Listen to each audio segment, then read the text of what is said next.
Questions without notice. Are there any questions? There are, Mr. Speaker.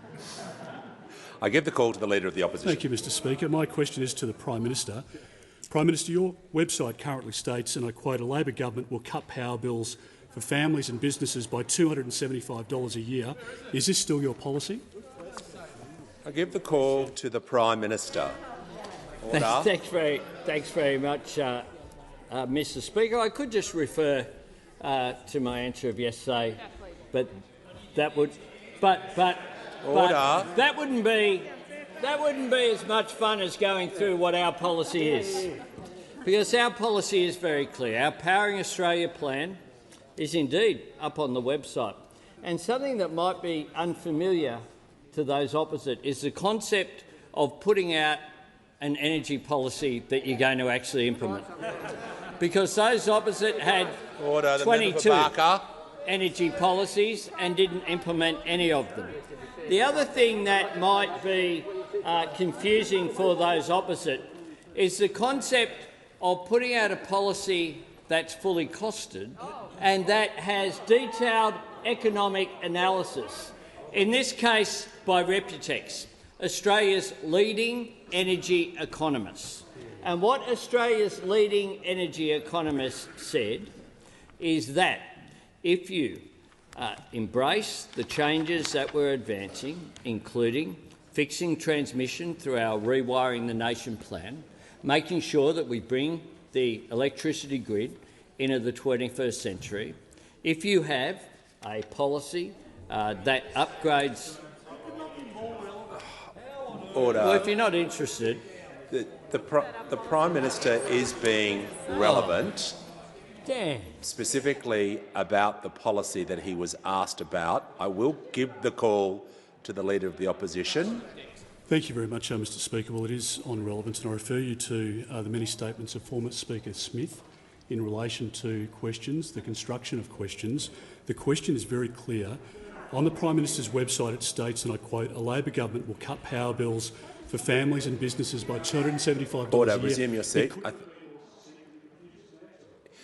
The Prime Minister is answering the question. He is referring to the policy. Resume your seat. Order. The Prime Minister is being relevant, entirely relevant, and I give him the call. Thank you, Mr. Speaker. Order. Those opposite.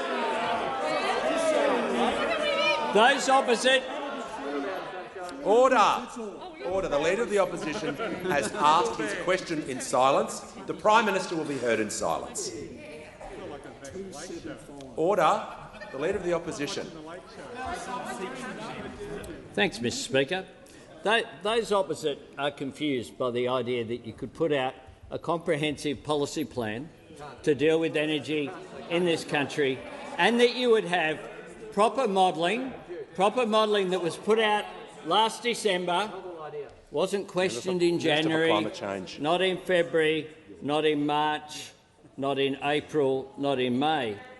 But, of course, what was not known at that time—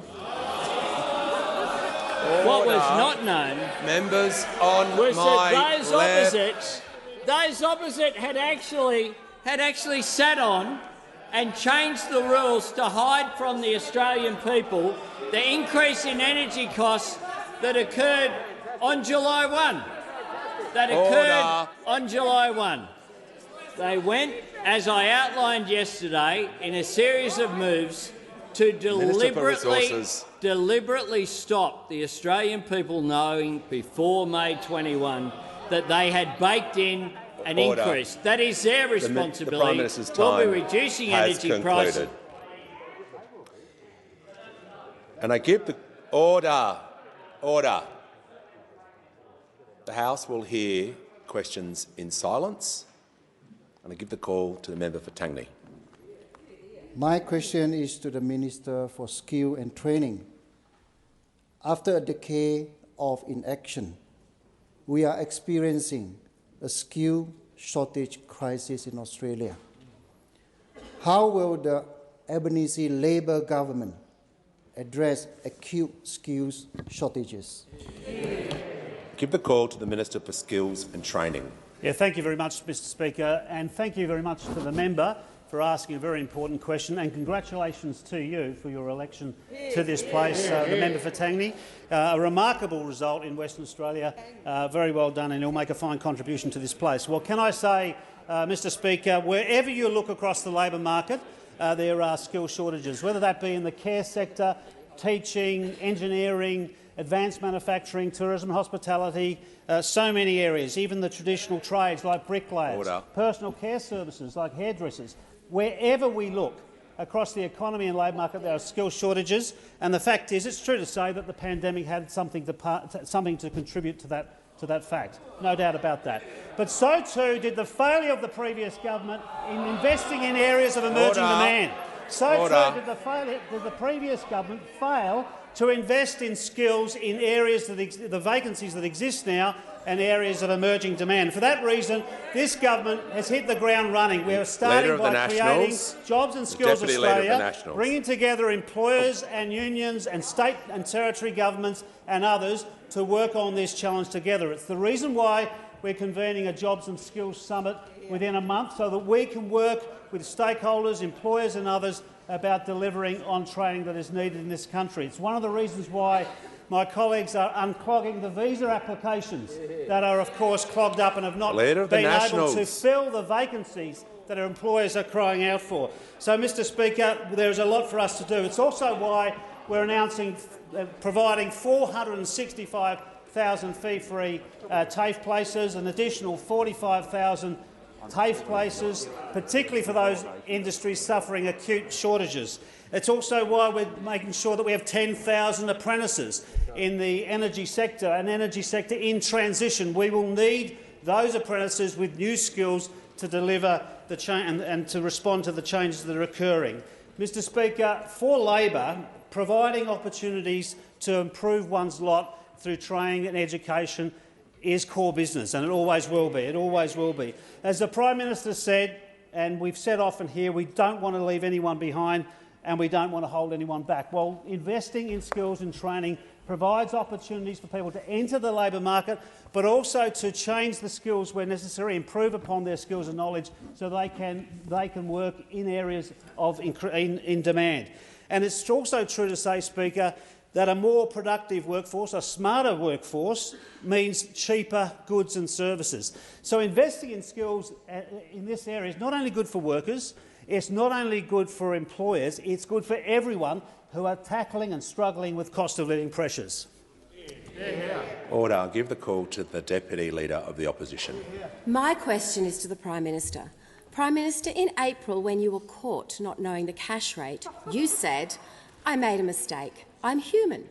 When I make a mistake, I'll fess up to it, and I'll set about correcting that mistake. I won't blame someone else. I'll accept responsibility. That's what leaders do." End quote.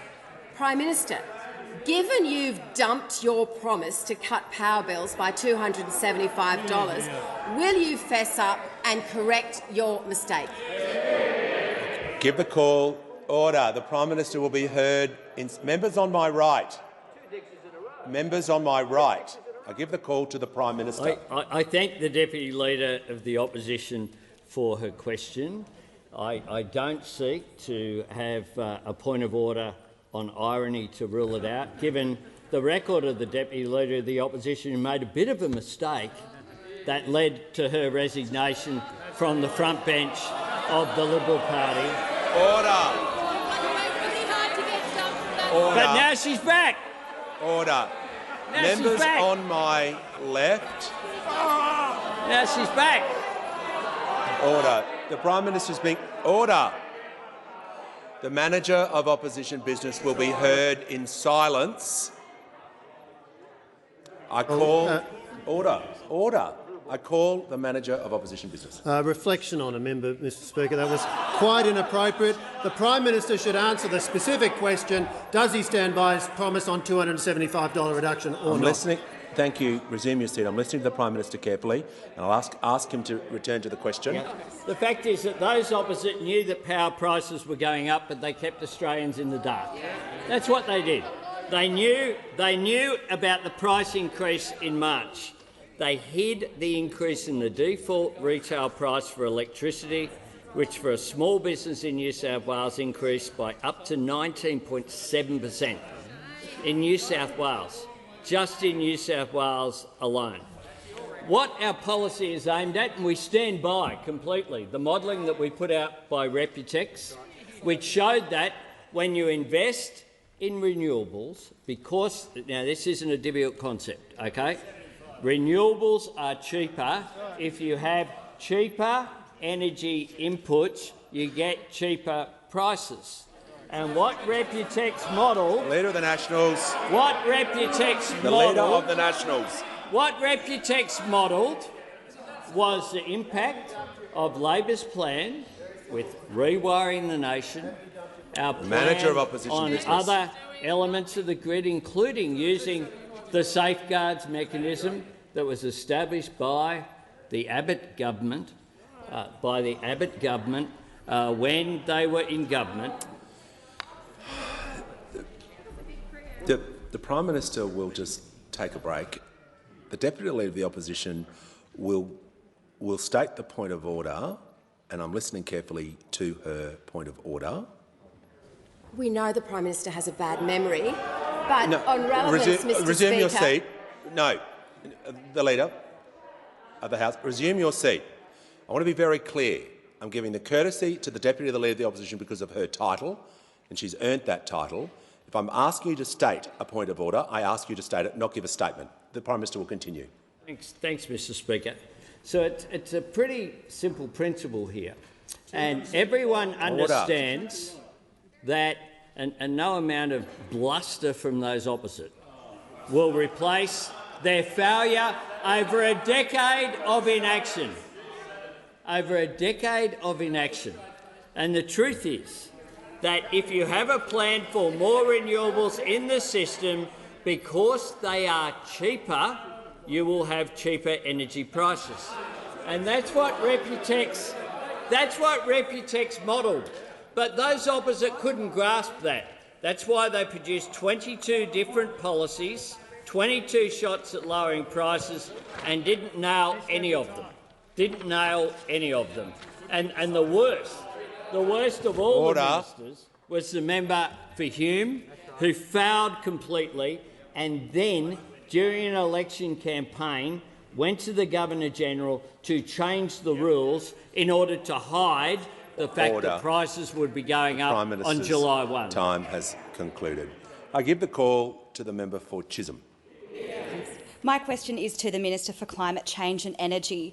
What is the Albanese Labor government doing to address rising energy costs caused by a decade of climate and energy policy failure? I give the call to the Minister for Climate Change and Energy. Thanks, Mr. Speaker. I thank the member for Chisholm for a question and congratulate her on a win, and we look forward to a long and substantial contribution in this House. And of course, Mr. Speaker, the answer to dealing with rising power prices is the same as the answer to reduce emissions. That is more renewable energy, because we know on this side of the House that clean energy is cheap energy. We know the sun doesn't send a bill and the wind doesn't send an invoice, something that the honourable members opposite haven't worked out. Today, normally, Mr. Speaker, normally I'd say the opposition doesn't have any ideas, but to be fair, we always try to be fair on this side. They've got one today. Their answer to rising energy prices is to put more of the most expensive form of energy, nuclear, into the system. That's their answer. That's the Leader of the Opposition's big announcement today, that he supports the most expensive form of energy available, nuclear energy. Well done. Well done. Now, Mr. Speaker, another part of our agenda, of course, is the climate bill before the House. This is the bill which locks in our emissions reductions target, makes them the law of the land, and importantly sends the signal to the investors around the world that the 22 failed energy policy era is over.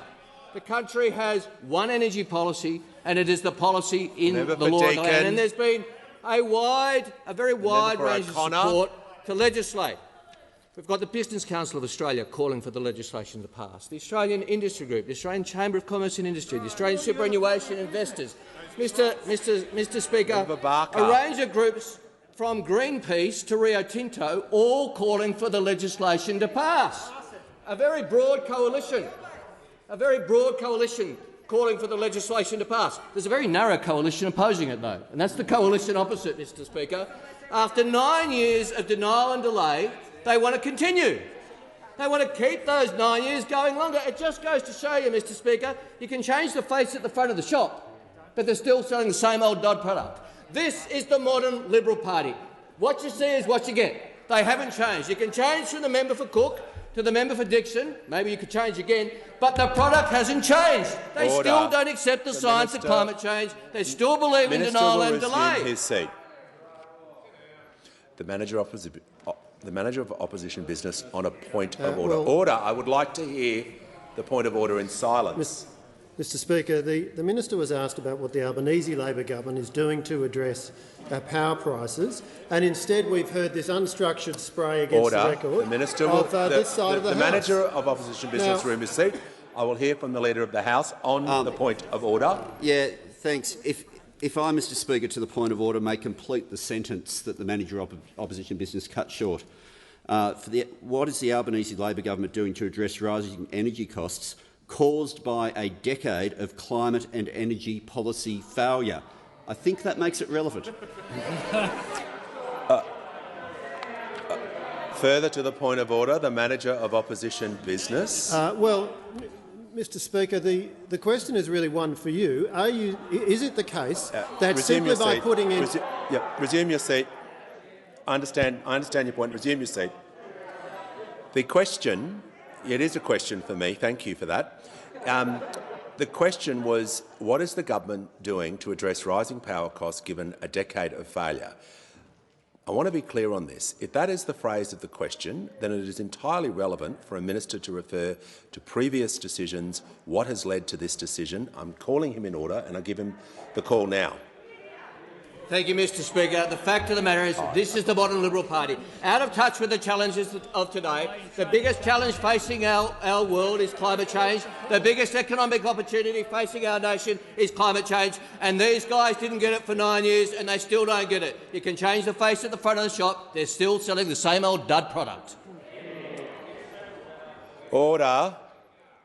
The member for Goldstein will be heard in silence. I give the call to the member for Goldstein. Thank you, Mr. Speaker. My question is to the Minister for Aged Care and Sport. Why does the government's new aged care legislation grant legal immunity from liability for engaging in restrictive practices? And will the minister reconsider this and offer an indemnity rather than immunity to aged care providers, as proposed by the Australian Lawyers Alliance and other experts? There are many fine aged care facilities, including several within Goldstein. However, per the Royal Commission, there are far too many instances of mistreatment of residents. I give the call to the Minister for Aged Care and Sport. Well, I thank the member for Goldstein for her question, and may I congratulate her on her election victory and welcome her to this place. She's very welcome indeed, and congratulate her on her first speech, which we heard earlier. Can I also acknowledge the way that you've answered this question, that it's in good faith, and I welcome the opportunity to assuage some of the concerns. I know that this issue has been ventilated last night in the Senate and that some of the stakeholder groups within aged care are worried about it. So let's use this opportunity to be clear.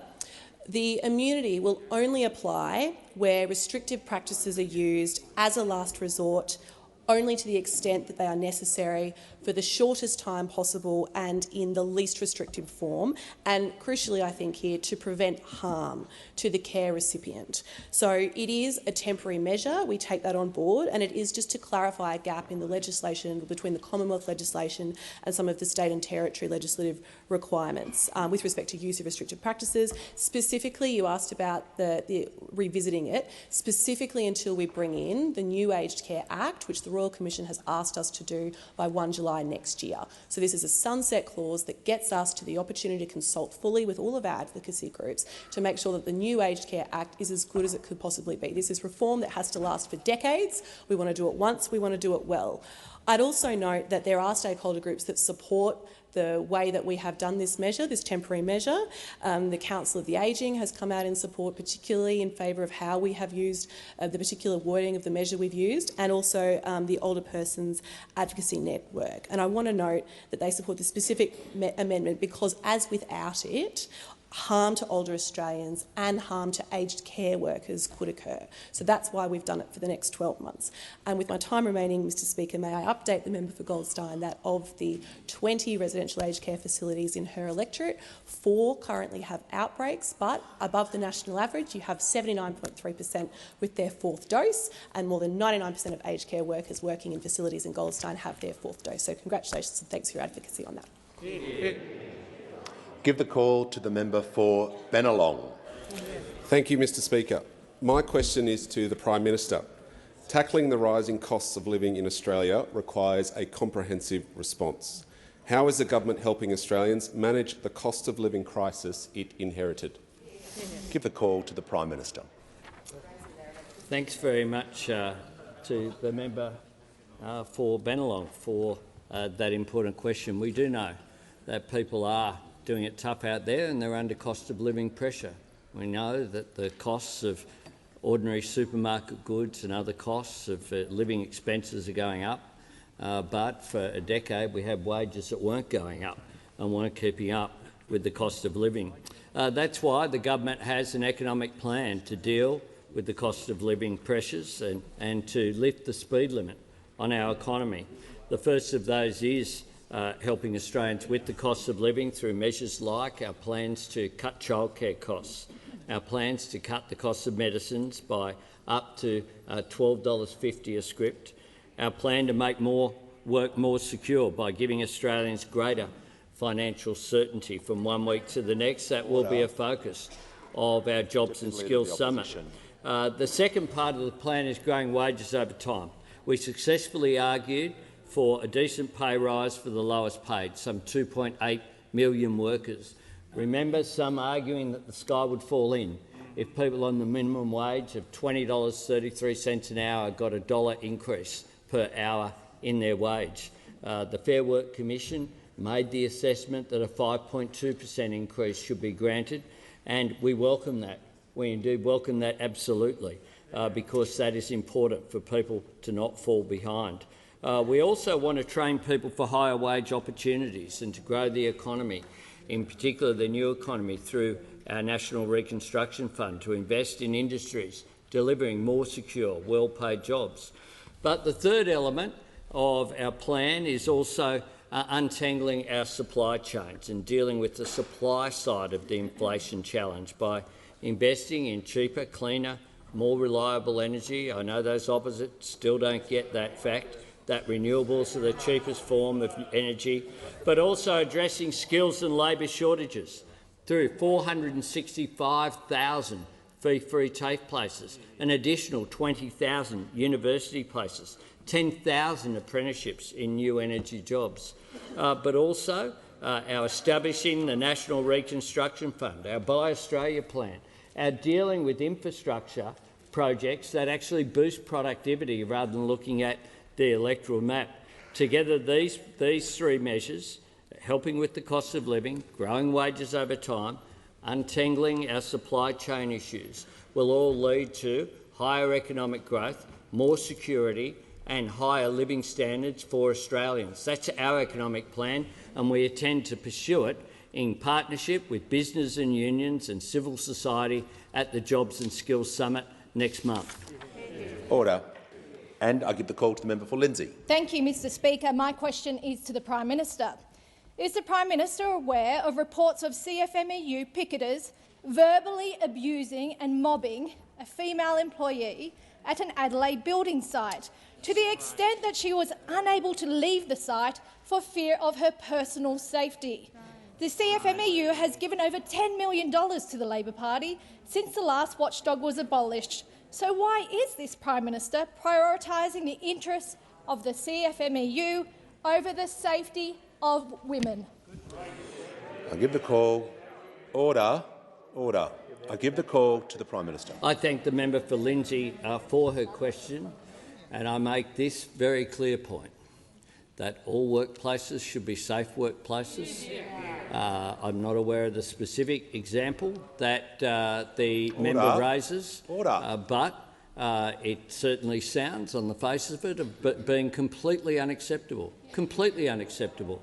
And the fact is that unacceptable behaviour in all workplaces, including Parliament House, should be acted upon by appropriate authorities. If someone is being involved, well, the Deputy Leader of the Opposition will cease interjecting. The truth is the Deputy Leader will cease interjecting. Those opposite know that, in fact, the ABCC does not have the power or the jurisdiction to act on crimes. That is not the role of the ABCC. Those opposite know that that's the case, but they continue to pretend that there's some connection between those two elements. There is not.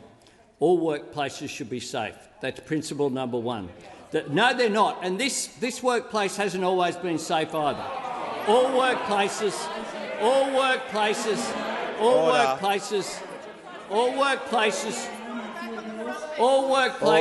should be. The Deputy Leader of the Opposition. I wouldn't have thought this was a controversial statement, Mr. Speaker. To actually stand at this dispatch box, I was asked a serious question and I'm giving a serious answer, which is that all workplaces should be safe, whether they be white-collar, whether they be blue-collar, whether they be in construction, whether they be FIFO workers, whether they be at an accountancy firm, whether they be at a legal firm. All workplaces should be safe workplaces, and we should work towards that, which is why we will implement all 50 recommendations of the Jenkins report when it comes to making workplaces safe. And I look forward to the opposition voting for that legislation when it comes before the parliament. I give the call to the member for Bean. Speaker, my question is to the Treasurer. What are the implications of the Reserve Bank's decision on interest rates today? I call the Treasurer. Thank you, Mr. Speaker. It's another difficult day for Australian homeowners with a mortgage. The Independent Reserve Bank has just announced its decision to increase interest rates by another 0.5%, bringing the cash rate to 1.85%. Now, Australians knew that this was coming, but it won't make it any easier for them to handle. This cycle of interest rate rises began before the election in response to inflationary pressures that began accelerating at the beginning of this year. Now, average homeowners with a $330,000 outstanding balance will have to find about $90 a month more for repayments as a consequence of this decision today, on top of around $220 extra in repayments since early May. For Australians with a $500,000 mortgage, it's about an extra $140 a month, in addition to the extra $335 they've had to find since early May. Now, as I said, Mr. Speaker, this decision doesn't come as a surprise. It's not a shock to anybody, but it will still sting. Families will now have to make more hard decisions about how to balance the household budget in the face of other pressures like higher grocery prices and higher power prices and the costs of other essentials. Now, obviously, higher interest rates primarily affect mortgage holders, but there's a broader economic impact as well. There's an impact on economic growth, which I talked about in the ministerial statement last week. And there's also an impact on the budget. It means that the $1 trillion of debt that the previous government left us gets even more expensive for us to service. Now, we've been upfront on this side of the House, Mr. Speaker, about the growing challenges in our economy, because that's what Australians expect from us. They know that government changed hands at a time of high and rising inflation, rising interest rates, growing economic storm clouds and $1 trillion of debt. And our job isn't to try and influence the Reserve Bank or to second-guess their decisions. Our job is to focus on what we can responsibly influence as a new government at the national level. And that's why the economic plan that the Prime Minister ran through a moment ago is a direct and deliberate response to these challenges that we have inherited. Responsible cost of living relief, addressing those issues on the supply side of the economy and beginning to trim the budget of the rorts and the waste which are becoming more and more expensive for the Australian people to fund. Australians know that we are in for a difficult time ahead when it comes to the storm clouds in our economy, but we are confident that we will emerge on the other side of this stronger than before, and that's partly because of the economic plan that we will implement. Order. I give the call to the member for Nichols. My question is to the Minister for Water and the Environment. Is the minister aware that 80% of water under the original Murray-Darling Basin Plan has already been returned to the environment? And given the minister's pledge to recover the extra 450 gigalitres of that plan, will the minister honour the agreement with the states requiring a neutral or positive socio-economic impact on regional communities to recover that water? If not, how will the minister take that water from farmers? Give the call to the Minister for the Environment and Water. Well, I want to thank the member for Nichols for his question and say it's a great opportunity for me to speak a little bit about the Murray-Darling Basin Plan and the position of those opposite. What we have is a Murray-Darling Basin Plan that has been in place for almost a decade now. The reason that we introduced the plan was because we saw, as demand for water increased, the pressure on communities along the river system, on towns, on cities, on farmers, on irrigators and on the environment was increasing. In fact, in 2019 we saw the driest year on record in the Murray-Darling Basin system. And the fact that we had the Murray-Darling Basin Plan in place then saved the river system from catastrophe. It was still tough, it was very, very tough, but it saved the river system from catastrophe. That's important. We're talking about 1 million square kilometres, 2.3 million people relying on that river system. Now, the member opposite has asked about the 450 gigalitres of additional environmental water that was a condition for South Australia signing on to the Murray-Darling Basin Plan. On this side, we fully support returning that 450 gigalitres of water to the system. I'm curious about whether those opposite support this. I know the honourable member doesn't support it. He's already tweeted saying that he doesn't support it.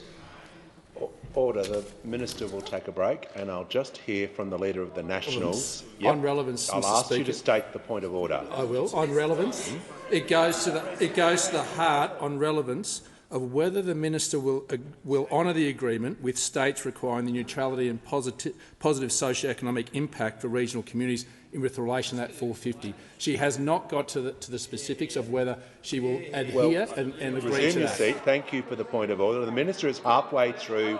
Order. Order. The Leader of the Nationals was just asked to resume his seat. I'm calling the minister. She's halfway through her answer. She's being entirely relevant, and I'll ask her to return back to the question. So, thank you, Mr. Speaker. I was saying that we on this side are clear supporters of the 450 gigalitres of additional environmental water being returned to the river system, and I answered a very good question from the member for Mayo about this the other day.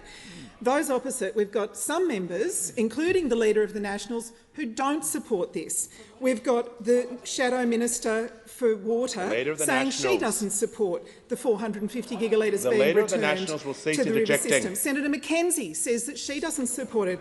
But hang on a minute, the member for Sturt says in August last year that he fully supports it. I support the plan. I stand up for the plan. I say we must work together to ensure we are securing and guaranteeing the future.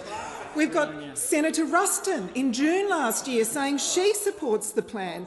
We will not stop trying because we are committed to the delivery of the plan.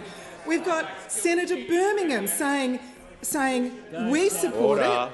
We support it in full and on time. Now, after question time, the members opposite might be interested in knowing I will be tabling the Water for the Environment Special Account report.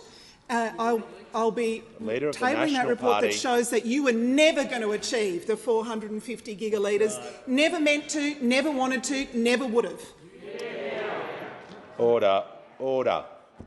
The member for Macarthur. Thank you, Mr. Speaker. My question is to the Minister for Health and Aged Care. What are the Albanese Labor government's plans to continue listing life-changing medications on the PBS and to make medicines cheaper for millions of Australians? I give the call to order. The Minister will be heard in silence, Member for Longman. I give the call to the Minister for Health and Aged Care.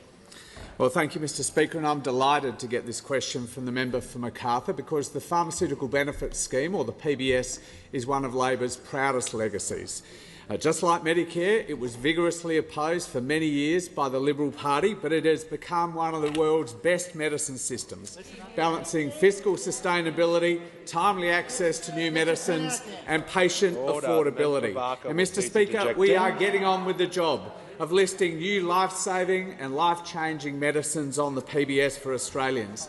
Already, our government has approved 6 new listings on the PBS, including a listing yesterday of Spinraza for adults with spinal muscular atrophy, or SMA, a rare genetic condition which affects the motor neurons in the spinal cord, causing difficulty with basic functions like breathing and swallowing, or paralysis, or even death.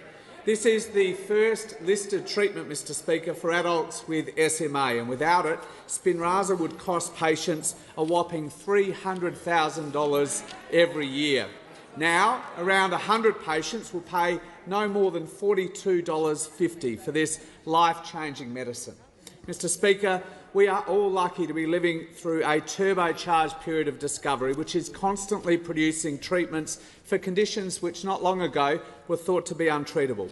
And our government is committed to the PBS delivering Australian patients affordable access to these extraordinary new medicines. And, Mr Speaker, we'll make them even more affordable, slashing the maximum price of medicines for millions of general patients by $12.50 a script. Not only will this be great for Australian household budgets, it will be good for their health too, because we know from the ABS that around 1 million Australians every year are deciding not to fill a script that their doctor has said is important for their health because they simply can't afford it. Pharmacists tell me and other members on this side, and probably on the other, about customers asking for their advice about which of their medicines is the most important because they can't afford to buy them all, perhaps choosing a medicine that gives them more instant relief but foregoing one that's actually really important for their longer-term health. Well, this government, Mr Speaker, will help prevent Australians from having to shortchange their own health. General patients who fill 2 scripts a month will save $300 a year under our government, while also getting access to innovative new treatments like Spinraza. Mr Speaker, we are getting on with the job of delivering better health care and cost of living relief to Australian households. Give a call to the Manager of Opposition Business. Thank you, Mr Speaker. My question is to the Prime Minister. Will the government support the Coalition's policy to help pensioners and veterans who may choose to work more hours to help fill vacancies in sectors like tourism, agriculture, hospitality and home care? Order. Order. The Prime Minister will order. Members on my right, the Prime Minister will be heard in silence. I'll give the call to the Prime Minister. Thanks very much, Mr Speaker. I thank the member for his question. And one of the things that the Jobs and Skills Summit is going to address is bringing unions, employers, bringing civil society together to discuss how we address the acute skills shortages that are impacting on business. One way that we can do it, and I'm pleased I refer the Shadow Minister to my ageing vision statement given at the beginning of 2020 in Brisbane, where I referred to exactly the sort of idea of how we work through constructively ways to encourage older Australians to participate more in the workforce. That's something that I proposed way back in 2020. It's something that is going to be considered along with a whole range of other measures about how we can deal with the acute skill shortages which are there in our economy, which are holding people back, holding businesses back. One of the things that occurred, of course, at the time of the outbreak of the pandemic was that Australia, we told all people on temporary visa holders to go. That's had a real impact now, because what's occurred now in in critical areas, including the hospitality sector, is that you have around the country restaurants that can't open 7 days a week, can't even open 5 days a week because they simply can't get the staff that are available. It's having an impact in agriculture. It's having an impact in the construction and infrastructure sector as well. It's also, of course, feeding into inflation because if you have a failure to be able to access the labour market, then that can increase your costs. So this government's determined to have comprehensive plans. We're determined to consult with business and unions on these ideas, and I'm pleased and I recommend there's actually a book of the vision statements altogether, which I recommend to the Shadow Minister. There's lots of ideas there. We put a whole range of those ideas with fully costed policies during the election campaign. We'll be feeding those ideas into the Jobs and Skills Summit. I'm not sure whether the opposition, of course, some have called for the Jobs and Skills Summit to not go ahead. Others have sought an invite. I'm not quite sure what their position is on it. But we'll be consulting with the business community and with unions and with civil society on how we address these great challenges. And I'm pleased that my ministerial colleague, Minister O'Connor, is working hard in the lead-up to the summit on a series of local events as well that will also take those ideas. The Prime Minister's time has concluded. I give the call to the member for Hawke. Thank you, Mr Speaker. My question is to the Minister for Early Childhood Education. What is the Albanese Labor government doing to make early childhood education more accessible and affordable, boosting our economy by unlocking workforce participation for women? And I give the call to the Minister for Early Education. Thank you very much, Mr Speaker, and I thank the member for Hawke for the question. I know that the member for Hawke has a long and ongoing commitment to early childhood education and to women's economic empowerment. And it was actually great to hear the member for Hawke speak yesterday through his maiden speech, or his first speech, so passionately about education and the role of women in his life. Mr Speaker, for too long these important issues, the issues around the early childhood sector and women's economic empowerment and the connection between the two, have been undervalued and underappreciated. This morning, my Labor colleagues and I heard from a delegation of early childhood education workers who are up in the gallery today, and we heard from them the issues that they have and that have impacted on them, that have impacted on the sector, that have impacted on women's workforce participation and, importantly, have impacted on children's well-being. So I'm really pleased to be able to speak about what an Anthony Albanese Labor government is doing in this space. As I've advised the chamber before, right now early childhood education is more expensive than ever before.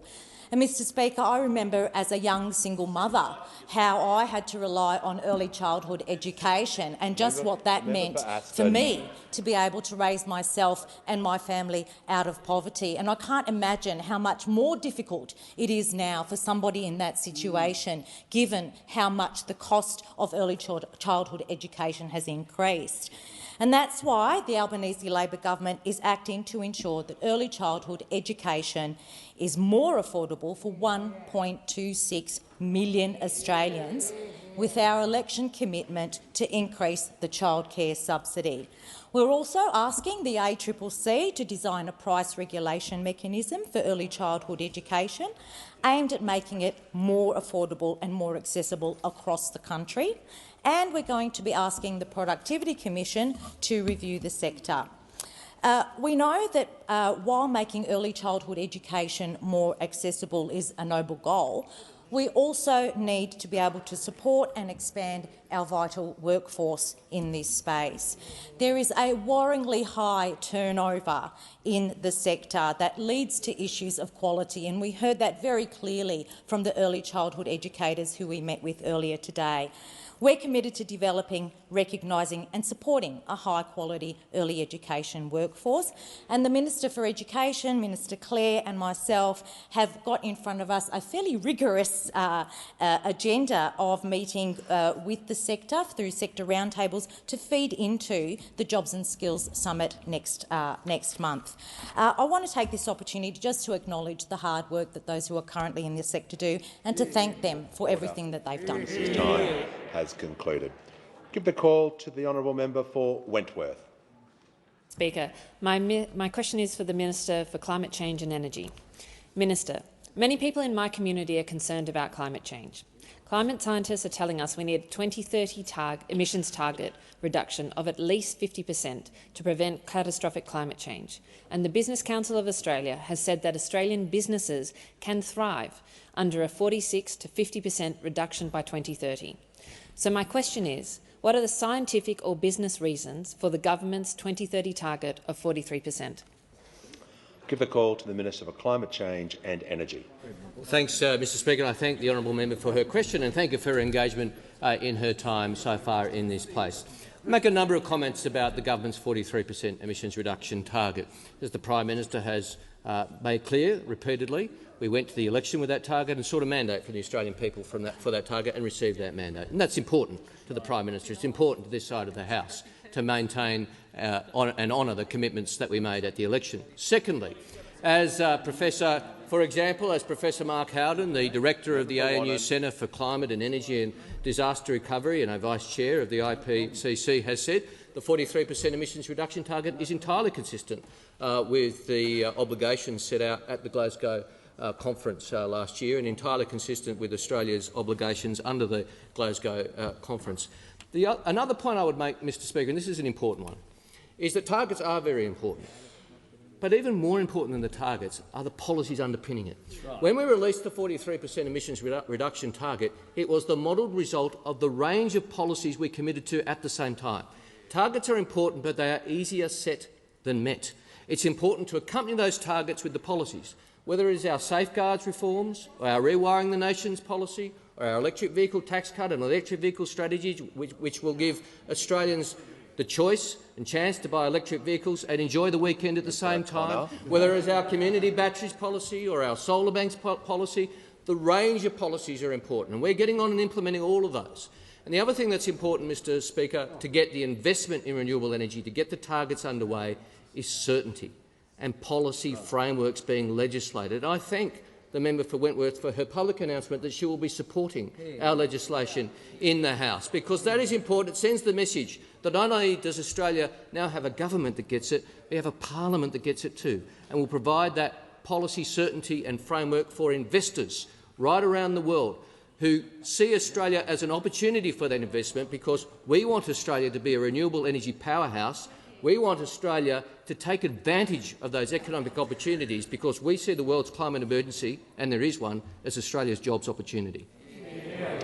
Give the call to the member for Blair. Thank you, Mr Speaker. My question is to the Minister for International Development and the Pacific.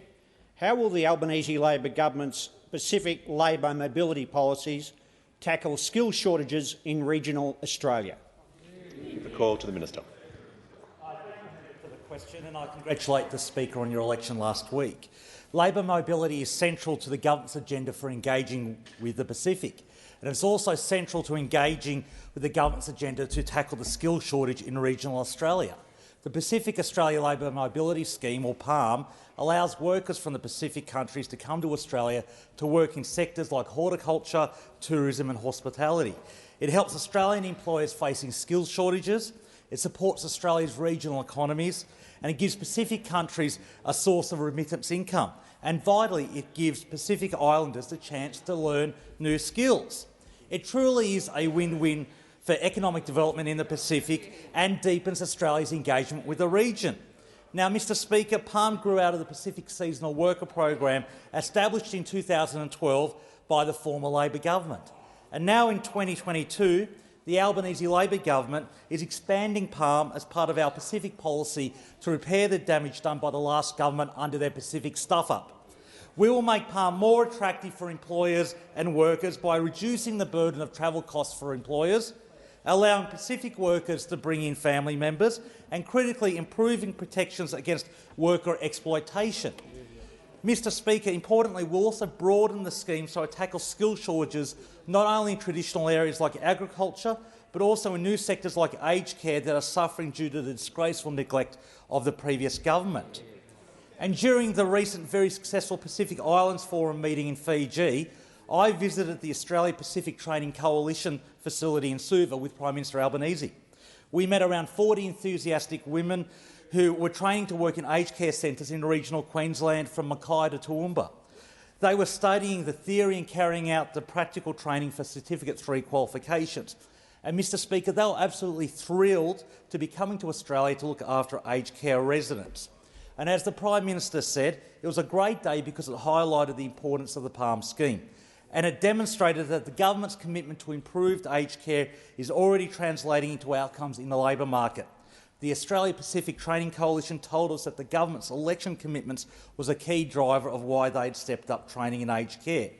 And, Mr Speaker, Labor started the Pacific Labour Mobility Program, and now the new Labor government is expanding it. This will deliver economic benefits for regional Australia, and it will support economic and social development in the Pacific, repairing a damaged relationship that occurred under the last government, where you had a PM who blocked action on climate change, you had an opposition leader who made jokes about rising climate. His seat. The minister will resume his seat. The manager on the opposition business. Opposition business. Well, Mr Speaker, even on the ruling that you've given, there was nothing in this question inviting the minister to comment on what happened under the previous government. So you should draw him back to the terms of the question. I'll hear from the Leader of the House. Yeah, thanks, Mr Speaker. He's probably got a point on this one.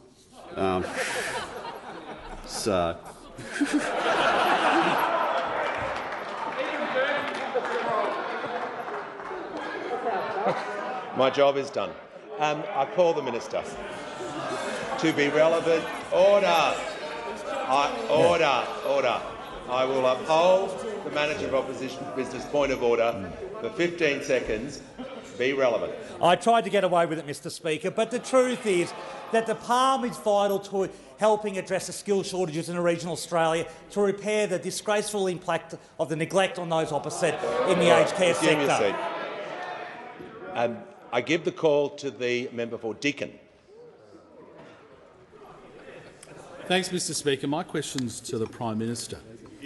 The cashless debit card presently restricts 80% of working-age welfare payments in vulnerable communities from being spent on alcohol, drugs and gambling. Will you, Prime Minister, guarantee there will be no increase in the number of drunken violent acts suffered by women and children when you cancel the card as you've promised? Order. Members on my right. I give the call to the Minister for Social Services. Well, thank you very much, Mr Speaker, and I thank the member for the question, because there has been a lot of rhetoric heard in the debate by the Shadow Minister, but also in the debate last night, but not a lot of evidence. And the evidence is very clear. It was laid out. It was laid out in the ANAO report, and I remind the House that the government did not demonstrate. The minister will just resume her seat for a moment. Order. Questions have been heard in silence. Answers will be heard in silence. This is question time and it is answer time as well. I call the Minister for Social Services. Thank you. And I remind the House that the government was not able to demonstrate that the CDC program was meeting its intended objectives. That is from the ANAO report. But I continued reading the ANAO report and I found some other interesting information in Table 1.2, and that is in 2020, the then former government reduced in the objectives of the Act to actually reference violence and harm and the reduction in trial sites. That was point B, and it removed that actually from the objectives. So in the new objectives, there was no reference to trying to determine whether violence or harm was reducing. Order. The minister will just pause. The member for Deakin. Point of order, Mr Speaker, on relevance. The question was, will the Prime Minister or the minister in his stead promise that there won't be more violence inflicted on women and children as a result of putting more alcohol and The member will resume his seat.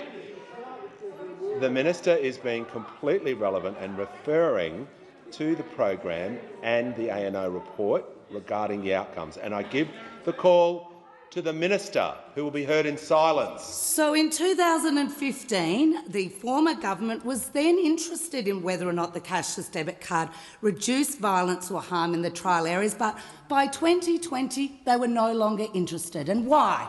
Why, you might wonder? Well, that is because they could not provide any evidence to suggest there was a reduction of harm and violence in communities. And we've heard a lot from those on the other side about the University of Adelaide report. The University of Adelaide report, and I want to go to the part of the report that talked about safety, crime and family violence, where it said that 60% of CDC participants reported that they did not feel safer since the introduction of the CDC card, and 28%, that's more than 1 in 4 participants reported their safety had reduced since the introduction of the CDC card. So if we go to the evidence, and ignore the ideological rhetoric from those over, we see that this program did not make a difference when it came to safety and harm. Indeed, what it did for participants is make discrimination normalised in communities, stigma normalised in communities, and of course it had practical problems that meant that people couldn't buy a second-hand fridge because they didn't have enough cash. It meant that families couldn't take their children to the football because they didn't have enough cash.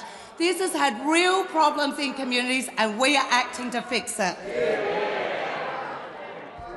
Order. I give the call to the member for Bruce. Order. The member for Bruce will be heard in silence. Thank you, Mr Speaker. My question is to the Minister for Financial Services. What steps is the government taking to ensure that Indigenous families and communities affected by the collapse of UPLA are being assisted as quickly as possible to be able to move forward with their lives? I give the call to the Assistant Treasurer. I thank the member for Bruce for his question, and can I congratulate you on your elevation, Mr Speaker, to the Speaker's chair. I want to start by acknowledging that in the Speaker's gallery today are representatives of the Save Sorry Business Coalition.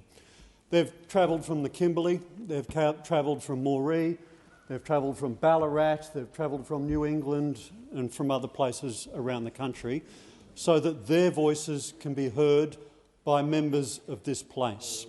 They have a sorry story to tell. The collapse of the UPLA Group has affected thousands of First Nations families around Australia who are relying on this funeral benefit insurance to allow them to mourn their loved ones and to conduct sorry business. The government, the Albanese Labor government, recognises the sorrow and grief and anguish that the collapse of this business has caused to these communities. I want to thank the Minister for Indigenous Affairs. I want to thank the First Nations members of the Labor caucus and other members of this House who've made representations to myself and the Minister for Indigenous Affairs on this matter.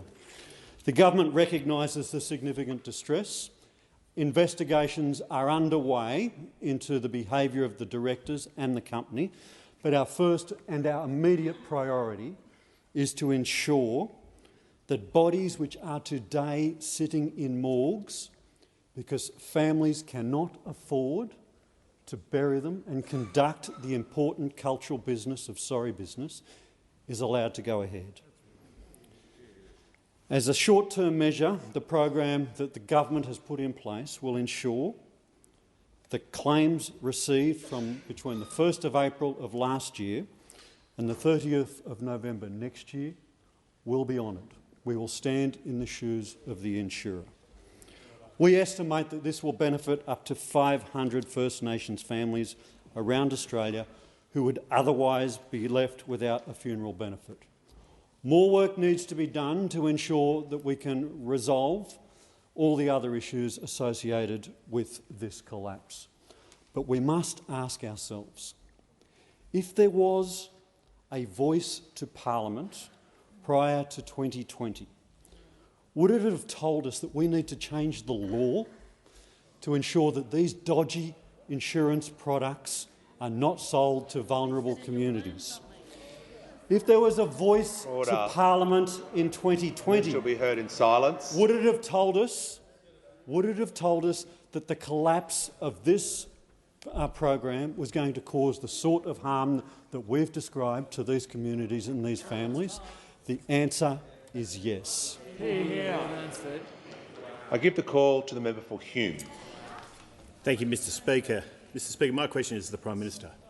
I refer to the Prime Minister's answer yesterday where he couldn't say how much the cash rate had increased since those opposite came to government. Order. Mr Speaker, given the Reserve Bank's decision today, how much higher is the cash rate compared to when those opposite came to government? What is the impact on the average mortgage payment? Give the order. Order. Members on my left and right. The Minister for Resources is not helping. I give the call to the Prime Minister. The cash rate went up by 0.5 today, as it went up by 0.5 last month, and it went up by 0.5 the month before. And order. I give the call to the member for Gilmore. My question is to the Minister for Infrastructure. As the government considers its approach to grants programs, what lessons can be learned from the recent Australian National Audit Office into the Building Better Regions Fund? I give the call to the Minister for Infrastructure, Transport, Regional Development and Local Government. Thank you very much, Mr Speaker. And as we as a parliament contemplate the legacy of $1 trillion of debt that has been left to us by those opposite, and we contemplate how we manage that as an economy, it is very enlightening to have a bit of an insight into the way in which the previous government decided to spend taxpayers' money. And the Australian National Audit Office tabled a report last Thursday, an audit report that is scathing of the way in which this government previously spent taxpayer money. This is a decade of rorts that we saw from the previous government. And let's just have a look. Let's just have a look at what the Australian National Audit Office had to say. And what it actually had to say, members particularly of the Liberal Party, I would point out, that it wasn't just Labor seats that missed out because of the way in which largely the National Party were benefited. It actually was Liberal Party seats. Many of the seats, the regional seats held by the Liberal Party members opposite, missed out on meritorious projects because of the way the National Party administered this program. And what we actually saw from that audit report is over 65% of the projects of the infrastructure stream, which made up almost all of the billion-dollar program, were not the ones that were deemed by the department as the most meritorious. And in fact, in round 5, some media reports will tell you that it is in fact you were more likely to get funded if you had a low score than if you actually had a high score. Her seat. Order. The Minister for Climate Change and Energy. I will hear from the member for Wannon. Point of order, Mr Speaker. Hypocrisy. Hypocrisy. Resume your seat. Resume your seat. Resume your seat. Resume your seat. There is no point of order. You do not start a point of order like that. The minister is in order, and I give her the call.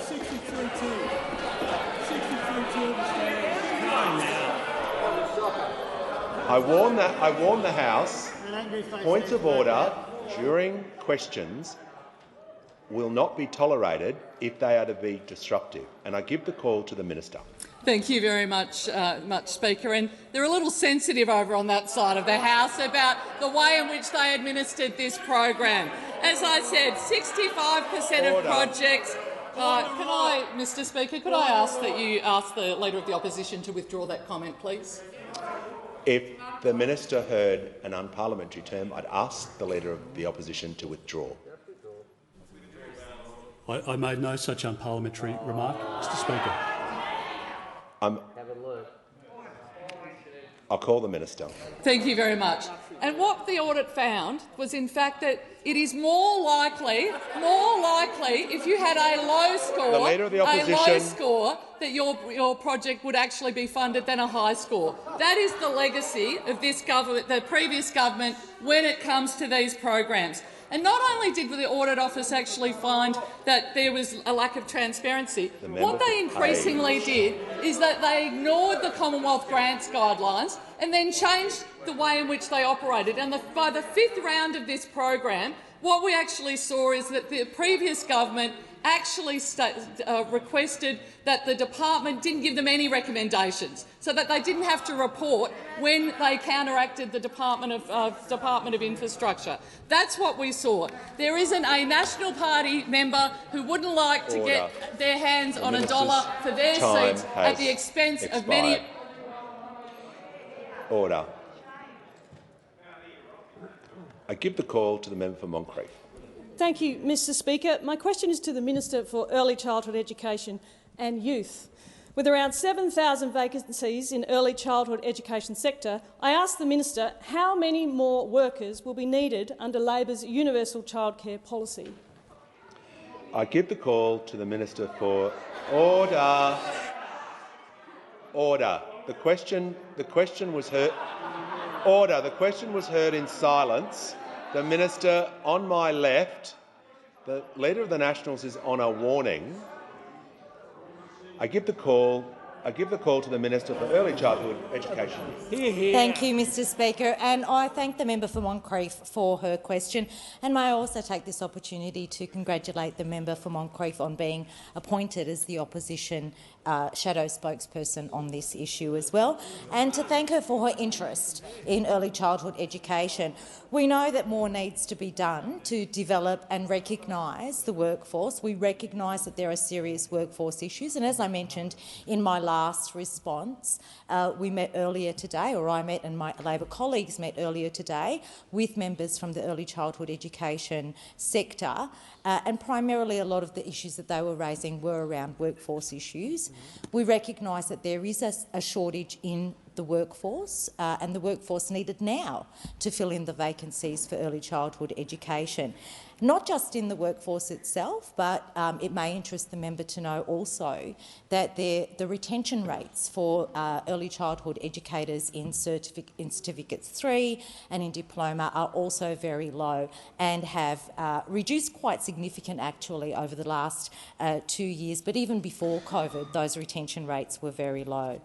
To go to the member's question before the Deputy Leader stands up to interject, to go to the member's question about workforce requirements, the figures that were published earlier this week, that quote, I think it was around 6,500 vacancies, are correct, and we do anticipate that those vacancies will increase, not just as a result of a Labor government making it more affordable and more accessible for children to access early childhood education. Order. Order.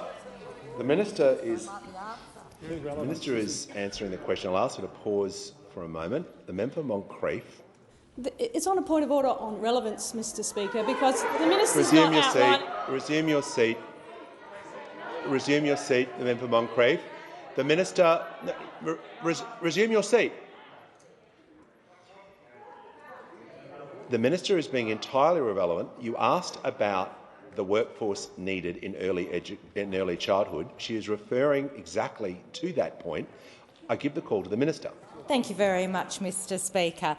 So, in response to what we're doing about the workforce issues that have persisted for many years, including for the last 9 years in which this previous government resided over these issues in the workforce, there are a number of things that we were doing. As I mentioned in my previous answer, the Minister for Education and myself are conducting a rigorous agenda of consulting with the sector. We have been consulting with the sector and continue to consult with the sector in the lead up to the Jobs and Skills Summit, but there are a number of other Labor government policies that are going to help that issue as well. We've got the fee-free TAFE policy, we've got free education, university places that we know will help to resolve some of those issues in the workforce sector. I'm not underestimating the challenge ahead of us in this, and I will assure the member for Moncrieff that we have not underestimated the challenge ahead of us in addressing these workforce issues. I will say that they are not just in the early childhood education sector, but across the care sector generally, and I can also assure those opposite that it is only a Labor government that's going to do something about it. Order. The member's time has expired. Minister's time has expired. Order. I give the call to the member for Reid. My question is to the Minister for Immigration, Citizenship and Multicultural Affairs. How will the government continue to support displaced Ukrainian nationals and their immediate family members until Ukraine is victorious against the brutal invasion? I give the call to the Minister for Immigration, Citizenship and Multicultural Affairs. Thank you, Speaker, and I thank the member for her question and congratulate her on her election to this place and her magnificent first speech last week. I take this opportunity also to congratulate you on your elevation, Mr Speaker. The illegal and unprovoked invasion of Ukraine by Mr Putin has seen cities devastated, reduced to rubble, immense loss of life and untold damage to the people of Ukraine. And I want to be very clear that the Australian government's support for Ukrainian sovereignty is unwavering, as most particularly shown by the visit of our Prime Minister to Kyiv. Also, the Australian government stands in solidarity with the people of Ukraine, and we will support them as long as it takes for Ukraine to emerge victorious from this brutal invasion. I'm sure that is a sentiment shared by everyone in this place. And this government is committed to ensuring that Ukrainians, both in and outside of Australia, can not only find safety in the Australian community, but can also access appropriate visas to enable them and also their families to thrive in Australia. And I note that since the 23rd of February of this year, the Australian government has granted more than 8,600 visas to Ukrainians in Ukraine and hundreds more to Ukrainians elsewhere. Now, in late June, Mr Speaker, I was advised that the temporary humanitarian offer for Ukrainian nationals had a deadline imposed by the former government of 30 June. This was done so without updating the website nor informing the Ukrainian Australian community. However, this government understands how important communicating important information like this is to the community. And accordingly, I extended the offer to allow those unaware of this hidden deadline to take advantage of the important temporary humanitarian stay offer. I also extended the offer to the immediate family members of Ukrainian nationals who did not hold Ukrainian citizenship, so that families fleeing this invasion were not unnecessarily split. I'm sure, again, that is a decision welcomed by all members of this place. However, the offer, and the Shadow Minister may pay attention at this point, the offer which was established by members opposite bars recipients from being able to leave this country whilst holding that visa and from ever being able to apply for a permanent protection visa. These were crucial facts, like the deadline imposed on the program, that were not communicated to the Australian-Ukrainian community, leaving Ukrainian nationals in the dark. This oversight has been of great concern to me and the government and to the community, which is why I have been negotiating with the community to ensure that these oversights, which I'm sure were not attended, have been intended to, and so that community members can be given the support that they deserve and which I think every member of this place agrees they are entitled to while this invasion, this brutal invasion, continues, and they deserve our help. Call the Prime Minister. Thanks very much, Mr Speaker, and I thank the Minister for Immigration for that answer, and so did the Ukrainian Australian community, that this entire parliament stands with you at this difficult time, given the ongoing brutality of the Russian invasion. And on that basis, I also ask that further questions be placed on the notice paper.